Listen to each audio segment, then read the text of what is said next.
mahadsantahay waa ku dhawahay walaal dilka wuxuu ka dhacay miisaanka dhuxusha gaar ahaan meesha dhuxusha lagu gado wuxuu ahay waaxda meesha u dhow waaxda tawakal u dhow ka dhacay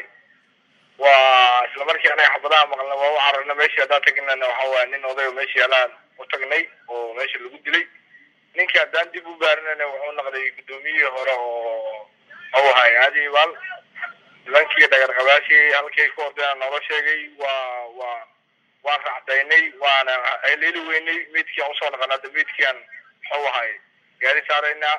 oo qabqabeynaa nimankii dhagar qabaashii aana dilin waana baaraynaa insha allah waxaan noola sheegay gudoomiyihii hore wuxuu ahay oo sida aniga u aqaana xataa nasarkii gudoomiyihii hore aadi baa loo ahay marka hadda waxa waaye gudoomiye kuma shaqeeynin iska masaakiin oo ahay iska shaqaysto caadiga oo ahay meesha meel maqaayad oo fadhiya lagu yimid gabadha maqaayadana dhaawaca ku gaaray isigana waa ku dhintay